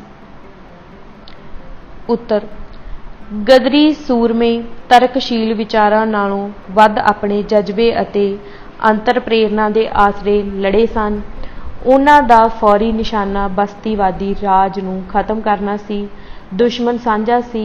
ਹਰ ਇੱਕ ਵਰਗ ਆਪਣੀ ਆਪਣੀ ਆਜ਼ਾਦੀ ਵਾਸਤੇ ਲੜ ਰਿਹਾ ਸੀ। ਉਸ ਵੇਲੇ ਚਿੰਤਨ ਇਹ ਹੋਣਾ ਚਾਹੀਦਾ ਸੀ ਕਿ ਦੇਸ਼ ਦੀ ਆਜ਼ਾਦੀ ਵਿੱਚੋਂ ਸਾਨੂੰ ਕੀ ਮਿਲੇਗਾ। ਜਿਵੇਂ ਡਾਕਟਰ ਭੀਮ ਰਾਓ ਅੰਬੇਦਕਰ ਸਨ। ਜਦੋਂ ਵੀ ਕਿਤੇ ਗਾਂਧੀ ਜਾਂ ਕਿਸੇ ਵੀ ਹੋਰ ਨੈਸ਼ਨਲਿਸਟ ਆਗੂ ਨਾਲ ਉਹਨਾਂ ਦੀ ਗੱਲਬਾਤ ਹੁੰਦੀ ਤਾਂ ਉਹ ਸਿੱਧਾ ਪੁੱਛਦੇ ਕਿ ਸਾਨੂੰ ਇਹ ਸਮਝਾ ਦਿਓ ਕਿ ਆਜ਼ਾਦੀ ਵਿੱਚੋਂ ਸਾਨੂੰ ਕੀ ਮਿਲੇਗਾ। ਜਦੋਂ ਸਾਡੀ ਤਸੱਲੀ ਕਰਵਾ ਦਿਓਗੇ, ਅਸੀਂ ਤੁਹਾਡੇ ਨਾਲ ਚੱਲ ਪਵਾਂਗੇ। ਜਿਹੜਾ ਤੁਸੀਂ ਅਜੇ ਤੱਕ ਭਵਿੱਖ ਨਕਸ਼ਾ ਪੇਸ਼ ਕੀਤਾ ਹੈ, ਉਸ ਵਿੱਚ ਤਾਂ ਸਾਡੇ ਲਈ ਕੁਝ ਵੀ ਨਹੀਂ। ਤਾਕਤ ਤਾਂ ਤੁਹਾਡੇ ਹੱਥ ਵਿੱਚ ਆ ਜਾਵੇਗੀ। ਆਜ਼ਾਦੀ ਦੀ ਲਹਿਰ ਸਮੇਂ ਸਿੱਖਾਂ ਅੰਦਰ ਇਸ ਪਾਏ ਦੀ ਚੇਤਨਾ ਨਹੀਂ ਸੀ, ਗਦਰ ਲਹਿਰ ਵੇਲੇ ਵੀ ਨਹੀਂ ਸੀ। ਪਰ ਜਿਹੜੇ ਬਾਬੇ ਸਨ ਉਹ ਇੰਨੇ ਵੀ ਅਣਜਾਣ ਨਹੀਂ ਸਨ। ਜਿਵੇਂ ਜਦੋਂ ਝੰਡਾ ਬਣਾਉਣ ਦੀ ਗੱਲ ਆਈ ਤਾਂ ਉਹਨਾਂ ਨੇ ਬਕਾਇਦਾ ਯਕੀਨੀ ਬਣਾਇਆ ਕਿ ਇਸ ਵਿੱਚ ਸਾਡਾ ਰੰਗ ਹੋਵੇ। ਇੱਕ ਪੂਰਾ ਪ੍ਰੋਗਰਾਮ ਤੇ ਨਕਸ਼ਾ ਤਿਆਰ ਕਰਨਾ ਚਾਹੀਦਾ ਸੀ ਕਿ ਆਜ਼ਾਦੀ ਤੋਂ ਬਾਅਦ ਦੇਸ਼ ਦਾ ਸਾਰਾ ਢਾਂਚਾ ਕੀ ਹੋਵੇਗਾ। ਉਹਨਾਂ ਦੇ ਮਨ ਵਿੱਚ ਪੱਕਾ ਸੀ ਕਿ ਅਸੀਂ ਸਿੱਖਾਂ ਵਾਸਤੇ ਆਜ਼ਾਦੀ ਲੈਣੀ ਹੈ, ਪਰ ਉਹ ਕਿਸੇ ਲਿਖਤ ਜਾਂ ਦਸਤਾਵੇਜ਼ ਦੀ ਸ਼ਕਲ ਵਿੱਚ ਨਹੀਂ ਆ ਸਕਿਆ। ਜਿਹੜੀਆਂ ਸਾਰੀਆਂ ਗੱਲਾਂ ਅਸੀਂ ਅੱਜ ਕਰ ਰਹੇ ਹਾਂ ਉਹ ਪਿਛਲੇ ਤੋਂ ਸਿੱਖਣ ਦਾ ਮਾਮਲਾ ਹੀ ਹੈ। ਇਸ ਤੋਂ ਵੀ ਸਿੱਖੀਏ ਤੇ ਜਿਹੜਾ ਸੰਘਰਸ਼ ਅਸੀਂ ਹੁਣ ਲੜ ਕੇ ਹਟੇ ਹਾਂ ਜਾਂ ਚੱਲ ਰਿਹਾ ਹੈ ਉਸ ਤੋਂ ਵੀ ਸਿੱਖੀਏ। ਜੋ ਵੀ ਕਮੀਆਂ ਪੇਸ਼ੀਆਂ ਨੇ ਉਹਨਾਂ ਨੂੰ ਮੰਨੀਏ ਤੇ ਦੂਰ ਕਰੀਏ।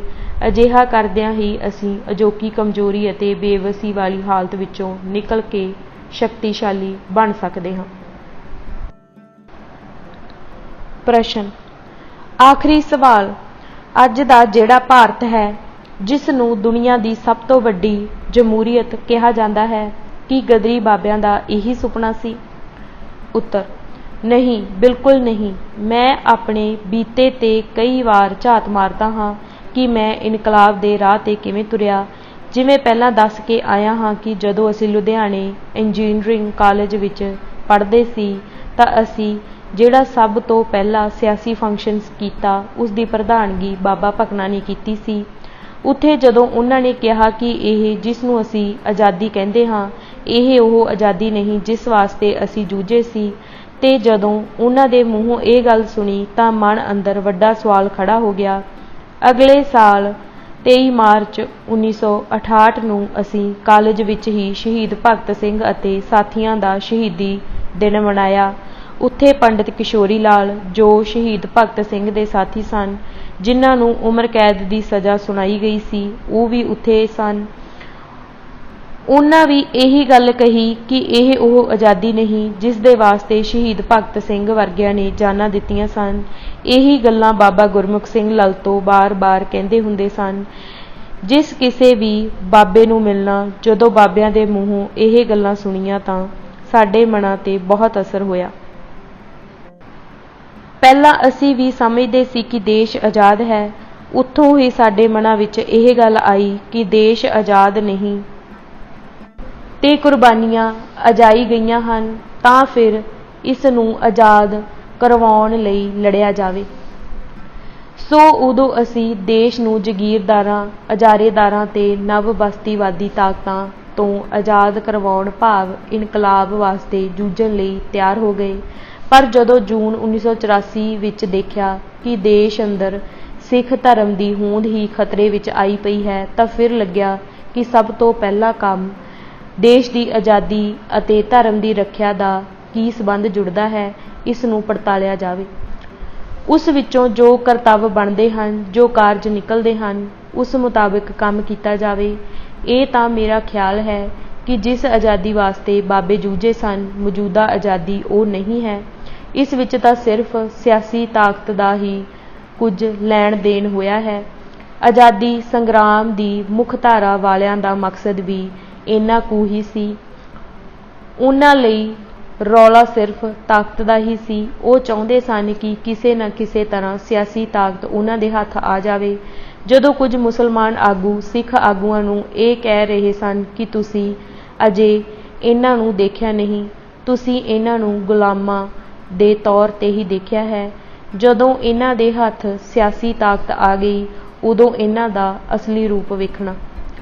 ਉਦੋਂ ਇਹ ਗੱਲ ਬੁੱਝਣੀ ਕਾਫੀ ਔਖੀ ਸੀ। ਜਦੋਂ 1947 ਵਿੱਚ ਇਹਨਾਂ ਦੇ ਹੱਥ ਤਾਕਤ ਆਈ ਤਾਂ ਸਿੱਖਾਂ ਦੇ ਕੁਝ ਕੁ ਹਿੱਸਿਆਂ ਨੂੰ ਹੀ ਸੋਝੀ ਆਈ, ਬਹੁਤਿਆਂ ਨੂੰ ਨਹੀਂ ਆਈ। ਸ਼੍ਰੀ ਦਰਬਾਰ ਸਾਹਿਬ ਤੇ ਹਮਲਾ ਹੋਇਆ। ਜਿਨ੍ਹਾਂ ਨੂੰ ਉਦੋਂ ਨਹੀਂ ਸੀ ਆਈ, ਉਹਨਾਂ ਨੂੰ ਹੁਣ ਆ ਗਈ। ਫਿਰ ਨਵੰਬਰ 1984 ਦਾ ਸਿੱਖ ਕਤਲਾਮ ਹੋਇਆ। ਉਸ ਤੋਂ ਬਾਅਦ ਹੋਰ ਵੀ ਜਿੰਨੇ ਜ਼ੁਲਮ ਹੋਏ, ਉਹ ਪੜਾਅ ਦਰ ਪੜਾਅ ਅੱਖਾਂ ਖੋਲ੍ਹਦੇ ਗਏ। ਅਜੇ ਵੀ ਬਹੁਤ ਲੋਕਾਂ ਦੀਆਂ ਅੱਖਾਂ ਬੰਦ ਨੇ। ਆਪਣਾ ਕਾਰਜ ਹੀ ਇਹ ਹੈ ਜੋ ਗਦਰੀ ਬਾਬਿਆਂ ਦੀ ਯਾਦ ਵਿੱਚ ਸਮਾਗਮ ਕਰ ਰਹੇ ਹਾਂ। ਜਿਨ੍ਹਾਂ ਦੀਆਂ ਅੱਖਾਂ ਅਜੇ ਵੀ ਬੰਦ ਨੇ, ਉਹ ਵੀ ਖੋਲ੍ਹੀਆਂ ਜਾਣ। ਧੰਨਵਾਦ। ਗਦਰ ਪਾਰਟੀ ਲਹਿਰ ਅਤੇ ਰਾਸ਼ਟਰੀ ਪ੍ਰਵਚਨ।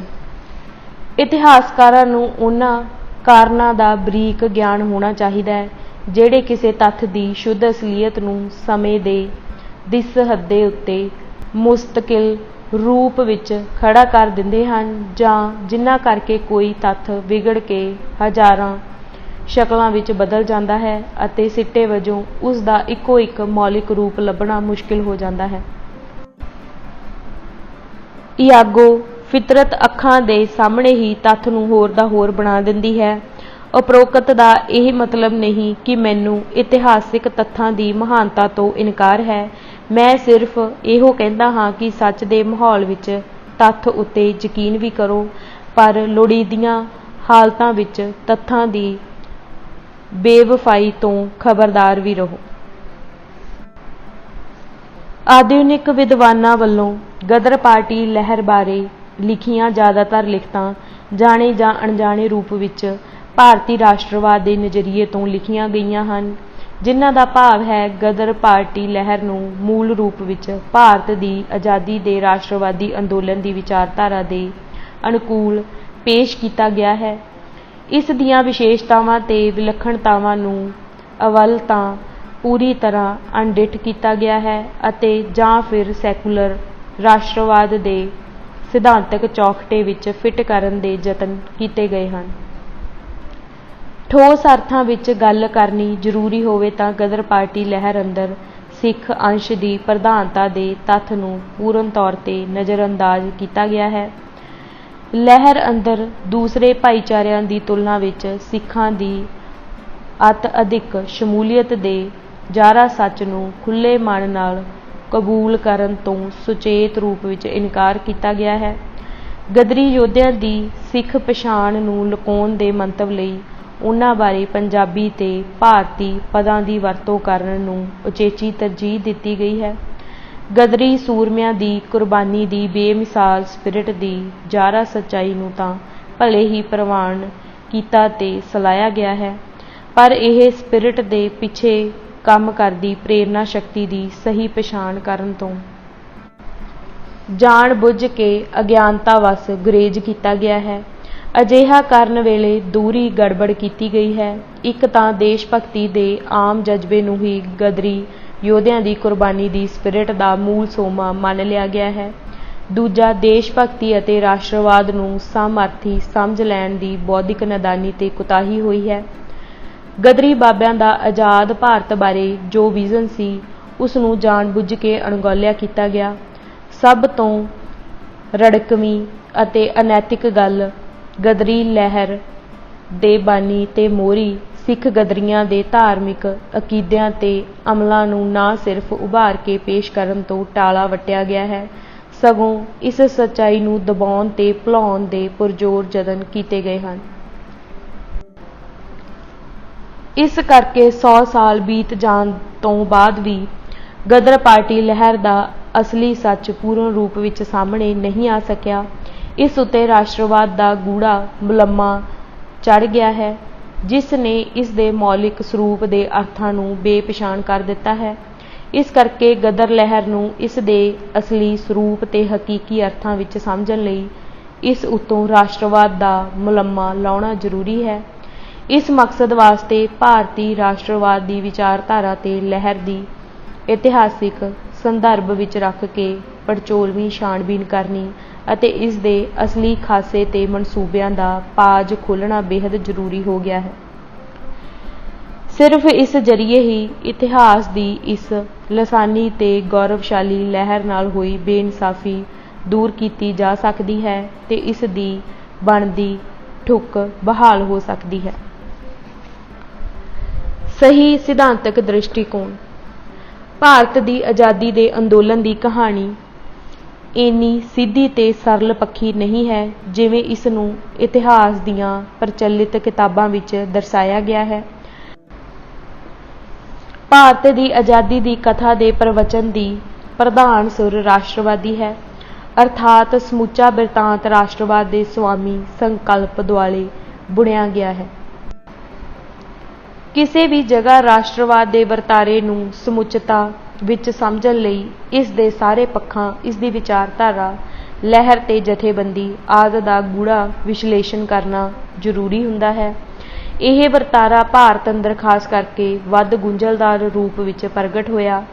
इस मसले ਵਿੱਚ ਚੇਤੇ ਰੱਖਣ ਵਾਲਾ ਬੁਨਿਆਦੀ ਸੱਚ ਇਹ ਹੈ ਕਿ ਬਰਤਾਨੀਆ ਤੇ ਭਾਰਤ ਦਰਮਿਆਨ ਹੋਇਆ ਅੰਤਰਕਰਮ ਦੋ ਮਹਾਨ ਤਰੇੜ ਰਹਿਤ ਵਜੂਦਾਂ ਵਿਚਕਾਰ ਹੋਈ ਇਕਹਿਰੀ ਮੁੱਠਭੇੜ ਨਹੀਂ।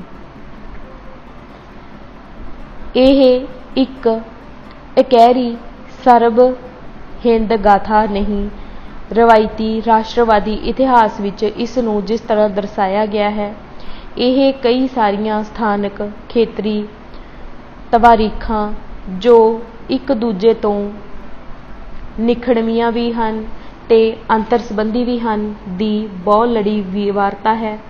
ਭਾਰਤ ਦੀ ਆਜ਼ਾਦੀ ਦੀ ਲੜਾਈ ਦੇ ਇਤਿਹਾਸ ਨੂੰ ਰਾਸ਼ਟਰਵਾਦੀ ਅੰਦੋਲਨ ਦੇ ਇੱਕ ਰੰਗੇ ਸਿਰਨਾਵੇ ਹੇਠ ਸਹੀ ਰੂਪ ਵਿੱਚ ਨਹੀਂ ਸਮਝਿਆ ਜਾ ਸਕਦਾ। ਸਰਬ ਹਿੰਦ ਰਾਸ਼ਟਰਵਾਦੀ ਅੰਦੋਲਨ ਦੇ ਨਾਲੋਂ ਨਾਲ ਕਈ ਸਾਰਿਆਂ ਤੇ ਕਈ ਕਿਸਮ ਦੀਆਂ ਹੋਰ ਸਮਾਜੀ ਤੇ ਰਾਜਸੀ ਲਹਿਰਾਂ ਚੱਲ ਰਹੀਆਂ ਸਨ, ਜਿਨ੍ਹਾਂ ਦੇ ਵਹਿਣ ਕਈ ਵਾਰ ਰਾਸ਼ਟਰਵਾਦੀ ਧਾਰਾ ਨਾਲ ਟਕਰਾਅ ਵਿੱਚ ਆਉਂਦੇ ਰਹੇ। ਇਸ ਤਰ੍ਹਾਂ ਇਹ ਵਰਤਾਰਾ ਗੁੰਝਲਦਾਰ ਹੈ, ਜਿਸ ਨੂੰ ਇਕਹਿਰੀ ਦ੍ਰਿਸ਼ਟੀ ਨਾਲ ਨਹੀਂ ਸਮਝਿਆ ਨਜਿੱਠਿਆ ਜਾ ਸਕਦਾ।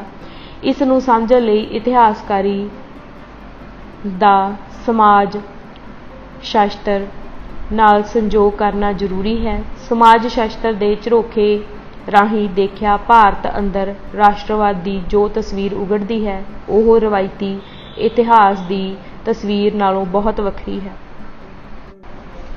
ਦੇਸ਼ ਭਗਤੀ ਤੇ ਰਾਸ਼ਟਰਵਾਦ ਵਿਚਕਾਰ ਸਿਧਾਂਤਕ ਵਖਰੇਵਾਂ।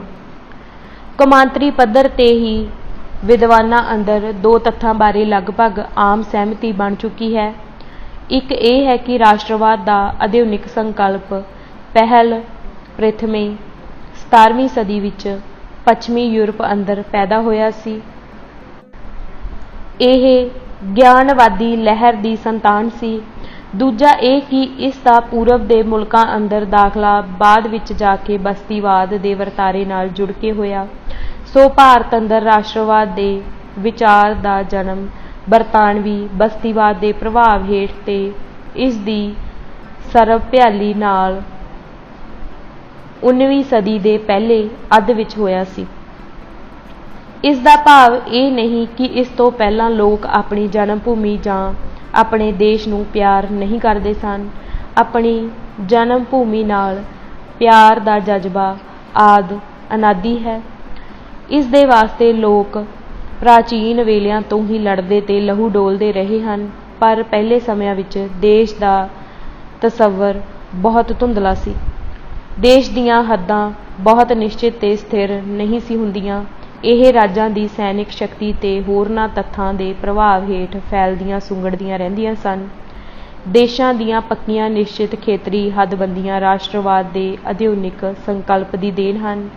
ਸੋ ਆਧੁਨਿਕ ਰਾਸ਼ਟਰਵਾਦ ਆਪਣੀ ਜਨਮ ਭੂਮੀ ਨਾਲ ਪਿਆਰ ਦੇ ਆਦਿ ਅਨਾਦਿ ਤੇ ਅਣਘੜੇ ਜਜ਼ਬੇ ਨਾਲੋਂ ਵੱਧ ਕੇ ਇੱਕ ਨਵੀਨ ਵਿਚਾਰਧਾਰਾ ਹੈ, ਜਿਸ ਵਿੱਚ ਭੂਗੋਲਿਕ ਸਾਂਝ ਨਾਲੋਂ ਸੱਭਿਆਚਾਰਕ ਇਕਰੂਪਤਾ, ਇੱਕੋ ਸਾਂਝੇ ਰਾਜ ਦੀ ਪਰਜਾ ਹੋਣ ਦੀ ਇਤਫਾਕੀਆਂ ਸਾਂਝ ਨਾਲੋਂ ਇਤਿਹਾਸ ਦੇ ਲੰਮੇ ਤੇ ਗਾੜੇ ਅਮਲ ਦੀ ਪੱਕੀ ਗੂੜੀ ਸਾਂਝ ਤੇ ਰੰਗ ਰੂਪ ਤੇ ਮੁਹਾਂਦਰੇ ਦੀ ਬਾਹਰੀ ਸਮਾਨਤਾ ਨਾਲੋਂ ਅੰਤਰੀਵ ਮਾਨਸਿਕ ਤੇ ਰੂਹਾਨੀ ਸਾਂਝਾਂ ਨੂੰ ਵਧੇਰੇ ਅਹਿਮ ਮੰਨਿਆ ਜਾਂਦਾ ਹੈ। ਇਹ ਵਿਚਾਰਧਾਰਾ ਸੱਭਿਆਚਾਰਕ ਵਿਲੱਖਣਤਾਵਾਂ ਨੂੰ ਤਿਰਸਕਾਰ ਦੀ ਦ੍ਰਿਸ਼ਟੀ ਨਾਲ ਦੇਖਦੀ ਹੈ ਤੇ ਇੱਕ ਦੇਸ਼ ਇੱਕ ਕੌਮ ਦੀ ਧਾਰਨਾ ਉੱਤੇ ਆਧਾਰਿਤ ਨੇਸ਼ਨ ਸਟੇਟ ਸਿਰਜਣ ਦਾ ਰਾਜਸੀ ਏਜੰਡਾ ਤੇ ਮੰਜ਼ਿਲ ਮਿੱਥਦੀ ਹੈ। ਇਸ ਤਰੀਕੇ ਨਾਲ ਇਹ ਵਿਚਾਰਧਾਰਾ ਲੋਕਾਂ ਤੇ ਭਾਈਚਾਰਿਆਂ ਦੀ ਸੱਭਿਆਚਾਰਕ ਹਸਤੀ ਨੂੰ ਮਲੀਆਮੇਟ ਕਰਨ ਦੀ ਵਿਨਾਸ਼ਕਾਰੀ ਪ੍ਰਵਿਰਤੀ ਰੱਖਦੀ ਹੈ ਅਤੇ ਆਮ ਰੂਪ ਵਿੱਚ ਹੀ ਵਿਅਕਤੀਆਂ ਅੰਦਰ ਸੱਭਿਆਚਾਰ ਪ੍ਰਤੀ ਬੇਰੁਖੀ ਤੇ ਬੇਤਰਸੀ ਦੇ ਭਾਵ ਉਪਜਦੀ ਹੈ। ਰਾਸ਼ਟਰਵਾਦ ਦੀ ਆਧੁਨਿਕ ਵਿਚਾਰਧਾਰਾ ਧਰਮ ਨਿਰਪੱਖਤਾ ਨੂੰ ਉਚਿਤਤਾ ਦੇ ਆਦਰ ਮਾਣ ਬਖਸ਼ਦੀ ਹੈ ਅਤੇ ਧਰਮ ਪ੍ਰਤੀ ਤੁਅੱਸਬ ਪੈਦਾ ਕਰਦੀ ਹੈ। ਭਾਰਤੀ ਰਾਸ਼ਟਰਵਾਦ ਇੱਕ ਪੂਰਵਵਾਦੀ ਘਾੜਤ। ਬਰਤਾਨਵੀ ਬਸਤੀਵਾਦੀ ਰਾਜ ਦੀ ਸਥਾਪਨਾ ਤੋਂ ਪਹਿਲਾਂ ਇਤਿਹਾਸ ਵਿੱਚ ਕਦੇ ਵੀ ਸਮੁੱਚਾ ਭਾਰਤ ਇੱਕੋ ਸਾਂਝੇ ਰਾਜ ਦੀ ਛਤਰ ਛਾਇਆ ਹੇਠ ਨਹੀਂ ਆਇਆ ਸੀ। ਸਮੁੱਚਾ ਉਪ ਮਹਾਦੀਪ ਅਨੇਕਾਂ ਵੱਡੇ ਛੋਟੇ ਸੁਤੰਤਰ ਸਮਰਾਟਸ਼ਾਹੀ ਰਾਜਾਂ ਵਿੱਚ ਵੰਡਿਆ ਹੋਇਆ ਸੀ, ਜਿਹੜੇ ਆਪਸ ਵਿੱਚ ਲਗਾਤਾਰ ਲੜਦੇ ਝਗੜਦੇ ਰਹਿੰਦੇ ਸਨ। ਇਸ ਕਰਕੇ ਸਮੁੱਚੇ ਉਪ ਮਹਾਦੀਪ ਦੇ ਲੋਕਾਂ ਨੇ ਕਦੇ ਵੀ ਆਪਣੇ ਆਪ ਨੂੰ ਇੱਕ ਸਾਂਝੇ ਦੇਸ਼ ਦੇ ਵਾਸੀ ਨਹੀਂ ਸਮਝਿਆ ਸੀ। ਹਰ ਖੇਤਰ ਦੇ ਲੋਕਾਂ ਦੇ ਮਨਾਂ ਅੰਦਰ ਦੇਸ਼ ਦਾ ਤਸੱਵਰ ਵੱਖਰਾ ਵੱਖਰਾ ਸੀ। ਭਾਰਤ ਤੋਂ ਮੁਰਾਦ ਕਦੇ ਵੀ ਸਮੁੱਚਾ ਉਪ ਮਹਾਦੀਪ ਨਹੀਂ ਸੀ। ਬਸਤੀਵਾਦੀ ਰਾਜ ਦੀ ਸਥਾਪਨਾ ਤੋਂ ਬਾਅਦ ਹੀ ਭਾਰਤ ਦੇ ਸਵਰਨ ਜਾਤੀ ਹਿੰਦੂ ਵਰਗਾਂ ਅੰਦਰ ਉੱਤਰ ਵਿੱਚ ਹਿੰਦੂਕੁਸ਼ ਤੋਂ ਲੈ ਕੇ ਦੱਖਣ ਵਿੱਚ ਕੰਨਿਆ ਕੁਮਾਰੀ ਤੱਕ ਫੈਲੇ ਸਮੁੱਚੇ ਭੂਖੰਡ ਨੂੰ ਆਪਣਾ ਜੱਦੀ ਪੁਸ਼ਤੀ ਘਰ ਚਿਤਵਨ ਅਤੇ ਇਸ ਉੱਤੇ ਆਪਣੀ ਪੁਸ਼ਤੈਨੀ ਮਾਲਕੀ ਦਾ ਦਾਅਵਾ ਜਤਾਉਣ ਦੀ ਸੋਚ ਤੇ ਭਾਵਨਾ ਪ੍ਰਫੁੱਲਤ ਹੋਣੀ ਸ਼ੁਰੂ ਹੋਈ ਸੀ। ਬਸਤੀਵਾਦੀ ਹਾਕਮਾਂ ਨੇ ਆਪਣੇ ਢੰਗ ਨਾਲ ਆਪਣੇ ਹੀ ਹਿੱਤਾਂ ਦੇ ਅਨੁਕੂਲ ਇਸ ਸੋਚ ਨੂੰ ਪ੍ਰਫੁੱਲਿਤ ਕਰਨ ਵਿੱਚ ਅਹਿਮ ਯੋਗਦਾਨ ਪਾਇਆ। ਭਾਰਤ ਅੰਦਰ ਬਸਤੀਵਾਦੀ ਰਾਜ ਨੂੰ ਪੱਕੇ ਪੈਰੀ ਕਰਨ ਲਈ ਬਰਤਾਨਵੀ ਹਾਕਮਾਂ ਸਾਹਮਣੇ ਭਾਰਤ ਦੇ ਰਵਾਇਤੀ ਸਮਾਜਾਂ ਤੇ ਭਾਈਚਾਰਿਆਂ ਬਾਰੇ ਪ੍ਰਮਾਣਿਕ ਗਿਆਨ ਹਾਸਿਲ ਕਰਨ ਦੀ ਵਿਹਾਰਿਕ ਲੋੜ ਪੈਦਾ ਹੋ ਗਈ ਸੀ।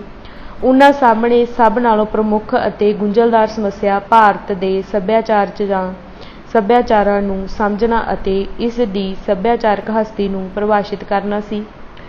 ਭਾਰਤ ਬਾਰੇ ਦੋ ਅੰਤਰ ਵਿਰੋਧੀ ਗੱਲਾਂ ਨੇ ਉਹਨਾਂ ਨੂੰ ਬਹੁਤ ਹੀ ਹੈਰਾਨੀ ਤੇ ਉਲਝਣਾਂ ਵਿੱਚ ਪਾਇਆ। ਉਹਨਾਂ ਦੇਖਿਆ ਕਿ ਮਹਾਦੀਪ ਦੇ ਆਕਾਰ ਵਾਲੇ ਇਸ ਭੂਖੰਡ ਦੇ ਸਾਰੇ ਲੋਕਾਂ ਦਾ ਨਾ ਤਾਂ ਪ੍ਰਤੱਖ ਰੂਪ ਵਿੱਚ ਧਰਮ ਇੱਕ ਹੈ, ਨਾ ਭਾਸ਼ਾ ਇੱਕ ਹੈ ਤੇ ਨਾ ਹੀ ਨਸਲ ਅਥਵਾ ਜਾਤੀ ਕੇਵਲ ਇੱਕ ਹੈ। ਸੱਭਿਆਚਾਰਕ ਤੇ ਨਸਲੀ ਵਖਰੇਵਿਆਂ ਪੱਖੋਂ ਭਾਰਤ ਦੀ ਤਸਵੀਰ ਯੂਰਪੀ ਮਹਾਦੀਪ ਨਾਲ ਹੀ ਮਿਲਦੀ ਜੁਲਦੀ ਸੀ, ਜਾਂ ਹਕੀਕਤ ਵਿੱਚ ਯੂਰਪ ਨਾਲੋਂ ਵੀ ਵੱਧ ਉਲਝਵੀਂ ਸੀ।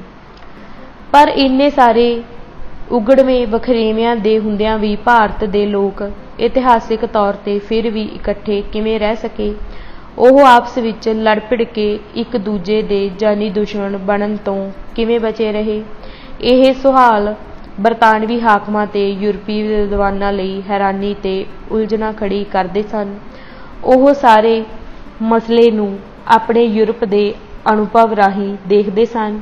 ਇਸ ਕਰਕੇ ਉਹਨਾਂ ਨੂੰ ਭਾਰਤ ਦੇ ਲੋਕਾਂ ਦਾ ਇੰਨੇ ਉਗੜਵੇਂ ਵਖਰੇਵਿਆਂ ਦੇ ਬਾਵਜੂਦ ਸਦੀਆਂ ਤੱਕ ਮੁਕਾਬਲਤਨ ਸ਼ਾਂਤੀ ਤੇ ਭਾਈਚਾਰਾ ਬਣਾਈ ਰੱਖਣ ਦਾ ਤੱਥ ਬੇਹੱਦ ਅਡਾਉਣੀ ਭਰਿਆ ਜਾਪਿਆ।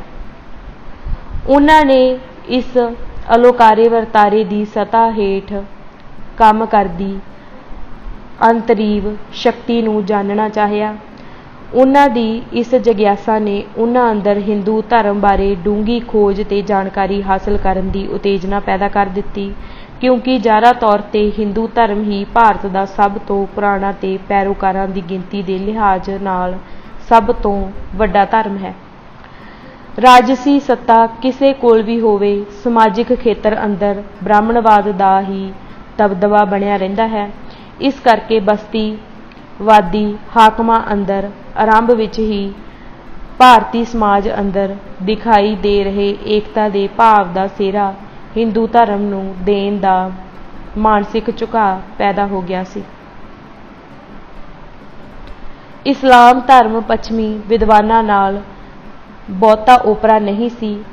ਜਿਹਾਦੀ ਜੰਗਾਂ ਦੇ ਅਨੁਭਵ ਵਿੱਚੋਂ ਇਸਲਾਮ ਬਾਰੇ ਉਹਨਾਂ ਦੀ ਪਹਿਲਾਂ ਹੀ ਇੱਕ ਨਿਸ਼ਚਿਤ ਰਾਏ ਬਣ ਚੁੱਕੀ ਹੋਈ ਸੀ।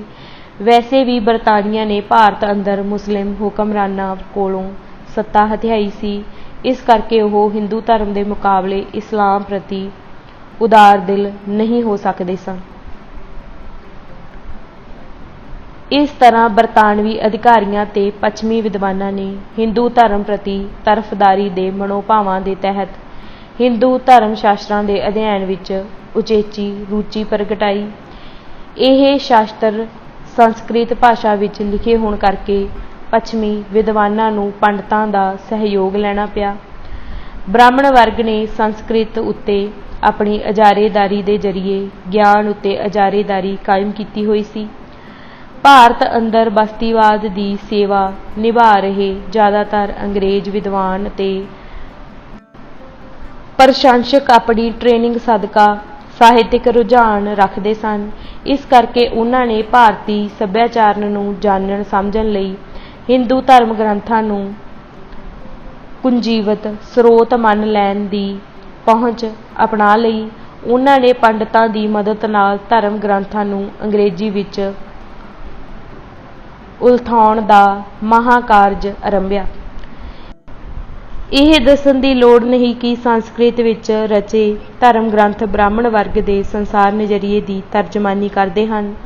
ਇਹਨਾਂ ਗ੍ਰੰਥਾਂ ਵਿੱਚ ਦਰਜ ਗਿਆਨ ਦੇ ਆਧਾਰ 'ਤੇ ਯੂਰਪੀ ਵਿਦਵਾਨਾਂ ਨੇ ਭਾਰਤ ਬਾਰੇ ਬੁਨਿਆਦ ਰੂਪੀ ਧਾਰਨਾਵਾਂ ਸਿਰਜੀਆਂ, ਜਿਹੜੀਆਂ ਭਾਰਤ ਬਾਰੇ ਸਿਰਜੇ ਗਏ ਬਸਤੀਵਾਦੀ ਇਲਮ ਦੀ ਬੁਨਿਆਦ ਬਣੀਆਂ। ਯੂਰਪੀ ਵਿਦਵਾਨਾਂ ਵੱਲੋਂ ਸੰਸਕ੍ਰਿਤ ਪ੍ਰਧਾਨੀ ਧਰਮ ਸ਼ਾਸਤਰਾਂ ਨੂੰ ਹਿੰਦੂ ਧਰਮ ਦਾ ਪ੍ਰਮਾਣਿਕ ਸੋਮਾ ਤੇ ਆਧਾਰ ਮੰਨ ਲਿਆ ਗਿਆ। ਵੈਦਿਕ ਤੇ ਬ੍ਰਾਹਮਣਵਾਦੀ ਗ੍ਰੰਥਾਂ ਤੇ ਅਮਲਾਂ ਨੂੰ ਹਿੰਦੂ ਧਰਮ ਦਾ ਕੇਂਦਰੀ ਤੱਤ ਤਸੱਵਰ ਕਰ ਲਿਆ। ਬਸਤੀਵਾਦੀ ਹਾਕਮਾਂ ਤੇ ਪੱਛਮੀ ਵਿਦਵਾਨਾਂ ਨੇ ਇਹ ਗਲਤ ਮਨੌਤ ਬਣਾ ਲਈ ਕਿ ਭਾਰਤ ਦੇ ਸਾਰੇ ਮੂਲ ਵਸਿੰਦੇ ਬ੍ਰਾਹਮਣ ਹੋਣ ਜਾਂ ਅਛੂਤ, ਬੋਧੀ ਜੈਨੀ ਹੋਣ ਜਾਂ ਸਿੱਖ ਤੇ ਜਾਂ ਆਦੀਵਾਸੀ ਕਬੀਲੇ ਸਾਰੇ ਬ੍ਰਾਹਮਣਵਾਦੀ ਧਰਮ ਸ਼ਾਸਤਰਾਂ ਵਿੱਚ ਬਰਾਬਰ ਨਿਸ਼ਠਾ ਰੱਖਦੇ ਹਨ। ਉਹਨਾਂ ਨੇ ਇਹ ਤਸੱਵਰ ਕਰ ਲਿਆ ਕਿ ਭਾਰਤ ਅੰਦਰ ਉਹਨਾਂ ਦਾ ਵਾਹ ਇੱਕ ਗੱਠਵੇਂ ਧਰਮ ਨਾਲ ਪੈ ਰਿਹਾ ਸੀ, ਨਾ ਕਿ ਵੰਨ-ਸਵੰਨੀਆਂ ਧਾਰਮਿਕ ਪਰੰਪਰਾਵਾਂ ਨਾਲ। ਈਸਾਈ ਪਰੰਪਰਾ ਵਿੱਚ ਵਾਹਦ ਸੱਚ ਦਾ ਮੁਕੰਮਲ ਦਾਅਵਾ ਸਮਾਜ ਉੱਤੇ ਗਾਲਿਬ ਸ਼ਕਤੀਵਰ ਚਰਚ ਦੀ ਹੋਂਦ ਤੇ ਇਸ ਦੀ ਹੋਰਨਾਂ ਮੱਤਾਂ ਫਿਰਕਿਆਂ ਨਾਲ ਟੱਕਰ ਨੇ ਪੱਛਮੀ ਵਿਦਵਾਨਾਂ ਨੂੰ ਹਿੰਦੂ ਧਰਮ ਬਾਰੇ ਇਸ ਸਮਝ ਨੂੰ ਪ੍ਰਵਾਨਿਤ ਕੀਤਾ। ਇਸ ਵਿੱਚੋਂ ਭਾਰਤ ਦੀ ਸਤ੍ਹਾ ਹੇਠਲੀ ਧਾਰਮਿਕ ਤੇ ਸੱਭਿਆਚਾਰਕ ਏਕਤਾ ਦੀ ਧਾਰਨਾ ਵਿਕਸਿਤ ਹੋ ਗਈ। ਉਹਨਾਂ ਨੇ ਹਿੰਦੂ ਧਰਮ ਨੂੰ ਏਕਤਾ ਦਾ ਸੂਤਰ ਤਸੱਵਰ ਕਰ ਲਿਆ, ਜਦੋਂ ਕਿ ਹਕੀਕਤ ਵਿੱਚ ਇਹ ਸਮਾਜ ਅੰਦਰ ਵੰਡੀਆਂ ਤੇ ਬਖੇੜੇ ਪੈਦਾ ਕਰਦਾ ਹੈ। ਬਸਤੀਵਾਦ ਦੇ ਮੁੱਢਲੇ ਦੌਰ ਅੰਦਰ ਯੂਰਪੀ ਵਿਦਵਾਨਾਂ ਨੇ ਹਿੰਦੂ ਧਰਮ ਗ੍ਰੰਥਾਂ ਤੇ ਇਹਨਾਂ ਦੇ ਭਾਸ਼ਾਈ ਗੁਣਾਂ ਤੱਤਾਂ ਦਾ ਉੱਚੀ ਸੁਰ ਵਿੱਚ ਗੁਣਗਾਨ ਕੀਤਾ। ਉਹਨਾਂ ਨੇ ਭਾਰਤ ਦਾ ਇੱਕ ਰੋਮਾਂਚਕਾਰੀ ਅਕਸ ਸਿਰਜਿਆ। ਉਦਾਤ ਰੂਹਾਨੀਅਤ ਤੇ ਵੇਦਾਂ ਉਪਨਿਸ਼ਦਾਂ ਦੇ ਪ੍ਰਤਾਪ ਵਾਲਾ ਭਾਰਤ ਅਤੇ ਨਾਇਕਾਂ ਦੀਆਂ ਵੀਰ ਗਾਥਾਵਾਂ ਦੀ ਭੂਮੀ। ਵੈਦਿਕ ਕਾਲ ਨੂੰ ਭਾਰਤ ਦਾ ਸੁਨਹਿਰੀ ਯੁੱਗ ਕਹਿ ਕੇ ਵਡਿਆਇਆ ਗਿਆ ਤੇ ਇਸ ਦੇ ਬਾਅਦ ਵਿੱਚ ਜਾ ਕੇ ਮਲੇਸ਼ਾਂ ਦੇ ਹਮਲਿਆਂ ਸਦਕਾ ਪਤਨ ਹੋ ਜਾਣ ਦੀ ਤਵੱਸਵੀ ਧਾਰਨਾ ਸਿਰਜੀ ਤੇ ਪ੍ਰਚਾਰੀ ਗਈ। ਬਰਤਾਨਵੀ ਹਾਕਮਾਂ ਤੇ ਯੂਰਪੀ ਵਿਦਵਾਨਾਂ ਦੁਆਰਾ ਭਾਰਤ ਬਾਰੇ ਸਿਰਜੀਆਂ ਗਈਆਂ ਇਹ ਧਾਰਨਾਵਾਂ ਦੋਨੇ ਯੂਰਪੀ ਤੇ ਭਾਰਤੀ ਕੁਲੀਨ ਵਰਗਾਂ ਦੇ ਹਿੱਤਾਂ ਦੇ ਅਨੁਕੂਲ ਸਨ। ਇਸ ਨਾਲ ਇੱਕ ਪਾਸੇ ਭਾਰਤ ਅੰਦਰ ਬਸਤੀਵਾਦੀ ਰਾਜ ਨੂੰ ਵਾਜਬੀਅਤ ਮਿਲਦੀ ਸੀ। ਬਰਤਾਨਵੀਆਂ ਨੇ ਹਿੰਦੂਆਂ ਨੂੰ ਇਹ ਗੱਲ ਜਚਾ ਦਿੱਤੀ ਕਿ ਉਹਨਾਂ ਨੇ ਹਿੰਦੂ ਸਮਾਜ ਦੀ ਮੁਸਲਮਾਨਾਂ ਦੇ ਗਲਬੇ ਤੇ ਅਤਿਆਚਾਰਾਂ ਤੋਂ ਬੰਦ ਖਲਾਸੀ ਕਰਵਾਈ ਸੀ। ਦੂਜੇ ਪਾਸੇ ਇਸ ਨਾਲ ਭਾਰਤੀ ਸਮਾਜ ਅੰਦਰ ਰਿਵਾਇਤੀ ਉੱਚ ਜਾਤੀ ਹਿੰਦੂ ਵਰਗ ਦੀ ਚੌਧਰ ਜਕੜ ਸੁਰੱਖਿਅਤ ਹੁੰਦੀ ਸੀ। ਜਾਤ ਪਾਤੀ ਪ੍ਰਬੰਧ ਤੇ ਬ੍ਰਾਹਮਣਵਾਦੀ ਫਲਸਫਾ ਬਸਤੀਵਾਦੀ ਹਾਕਮਾਂ ਦੇ ਹਿੱਤ ਪੂਰਦਾ ਸੀ। ਉਹਨਾਂ ਲਈ ਇਹ ਆਮ ਜਨਤਾ ਨੂੰ ਪਾੜ ਕੇ ਤੇ ਦਬਾ ਕੇ ਰੱਖਣ ਦਾ ਬਹੁਤ ਹੀ ਕਾਰਗਰ ਸੰਦ ਨਜ਼ਰ ਆਇਆ। ਇਸ ਦੇ ਨਾਲ ਹੀ ਇਹਨਾਂ ਪੂਰਵਵਾਦੀ ਘਾੜਤਾਂ ਨਾਲ ਬ੍ਰਾਹਮਣਵਾਦ ਨੂੰ ਨਵਾਂ ਜੀਵਨ ਮਿਲਿਆ। ਇਸ ਨਾਲ ਬ੍ਰਾਹਮਣ ਵਰਗ ਦੇ ਗੌਰਵ ਵਿੱਚ ਹੋਰ ਵਾਧਾ ਹੋਇਆ। ਬ੍ਰਾਹਮਣ ਵਰਗ ਦੇ ਆਗੂਆਂ ਵੱਲੋਂ ਇਹ ਖੁੱਲ੍ਹੇਆਮ ਕਿਹਾ ਜਾਣ ਲੱਗਾ ਕਿ ਬਰਤਾਨਵੀ ਕੌਮ ਦੀ ਆਮਦ ਵਿੱਚੋਂ ਸਾਨੂੰ ਚਿਰਾਂ ਤੋਂ ਵਿਛੋੜੇ ਚਚੇਰੇ ਭਰਾਵਾਂ ਦਾ ਮੁੜ ਮਿਲਾਪ ਹੋਇਆ ਨਜ਼ਰ ਆਉਂਦਾ ਹੈ। ਇਸ ਦੇ ਨਤੀਜੇ ਵਜੋਂ ਬ੍ਰਾਹਮਣ ਵਰਗ ਅੰਦਰ ਆਪਣੇ ਆਪ ਨੂੰ ਦੂਸਰਿਆਂ ਨਾਲੋਂ ਉੱਤਮ ਸਮਝਣ ਦੀ ਹੰਕਾਰ ਭਾਵਨਾ ਹੋਰ ਪ੍ਰਚੰਡ ਹੋ ਗਈ।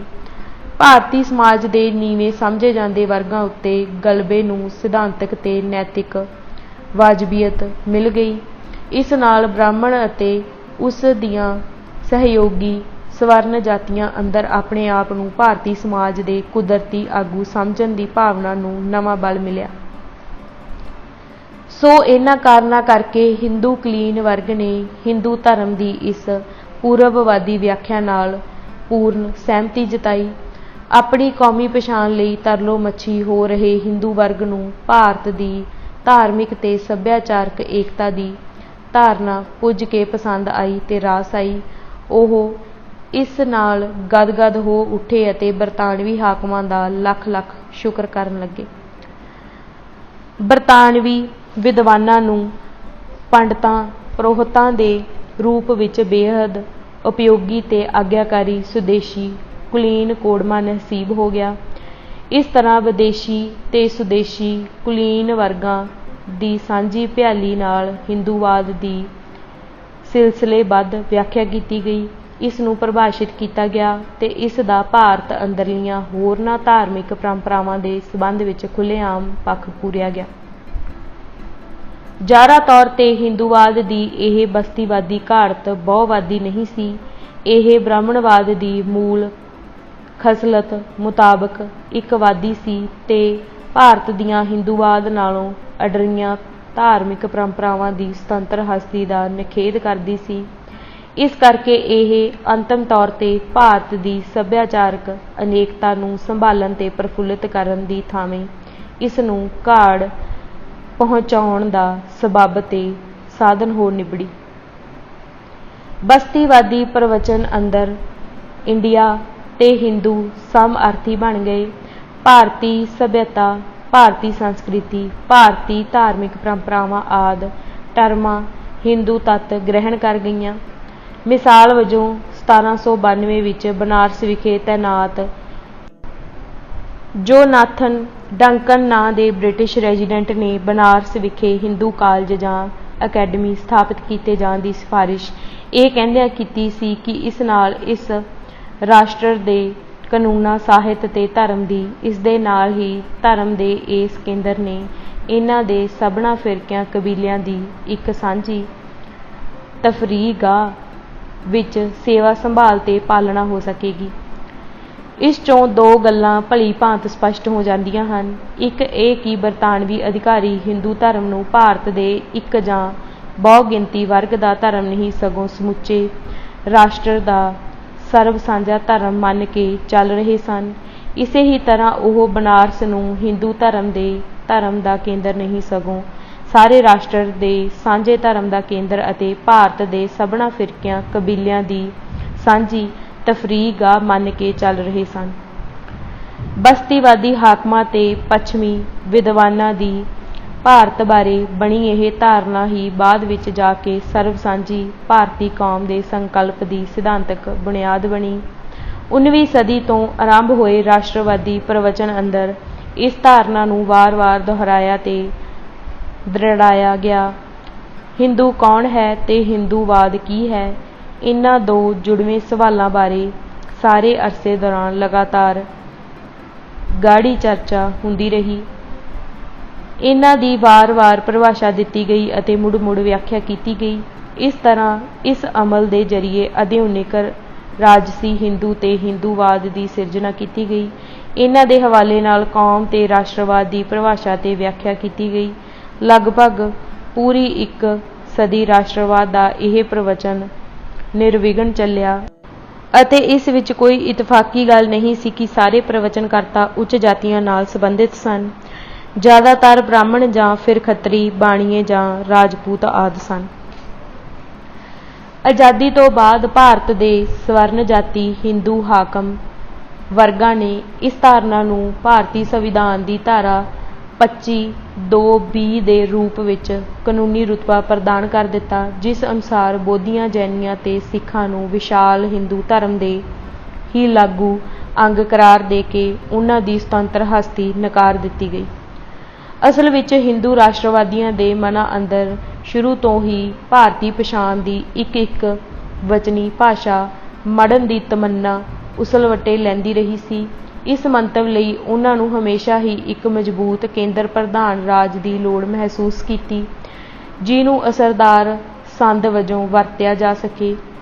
ਭਾਰਤ ਅੰਦਰ ਬਸਤੀਵਾਦੀ ਰਾਜ ਦੇ ਖਾਤਮੇ ਉਪਰੰਤ ਹਿੰਦੂ ਰਾਸ਼ਟਰਵਾਦੀਆਂ ਦੀ ਇਹ ਦਿਲੀ ਤਮੰਨਾ ਪੂਰੀ ਹੋ ਗਈ। ਆਜ਼ਾਦੀ ਤੋਂ ਬਾਅਦ ਉੱਚ ਜਾਤੀ ਹਿੰਦੂ ਵਰਗ ਦੀ ਅਜ਼ਾਰੀਦਾਨਾ ਚੜਤਲ ਤੇ ਚੌਧਰ ਹੇਠ ਸਥਾਪਿਤ ਹੋਈ ਨੇਸ਼ਨ ਸਟੇਟ ਹਕੀਕਤ ਵਿੱਚ ਬਹੁਗਿਣਤੀ ਵਰਗ ਦੀ ਕਰੂਰ ਤਾਨਾਸ਼ਾਹੀ ਹੈ। ਘੱਟ ਗਿਣਤੀ ਧਾਰਮਿਕ ਭਾਈਚਾਰਿਆਂ ਨੂੰ ਸਟੇਟ ਤੇ ਬਹੁਗਿਣਤੀ ਭਾਈਚਾਰਾ ਦੋਵਾਂ ਦੀ ਰਲਵੀਂ ਧੱਕੇਸ਼ਾਹੀ ਅਤੇ ਦੋਵਾਂ ਦੀ ਇੱਕ ਦੂਜੇ ਨਾਲ ਗਲਗੱਡ ਹੋਈ ਵਿਚਾਰਧਾਰਾ ਦਾ ਸਾਹਮਣਾ ਕਰਨਾ ਪੈ ਰਿਹਾ ਹੈ।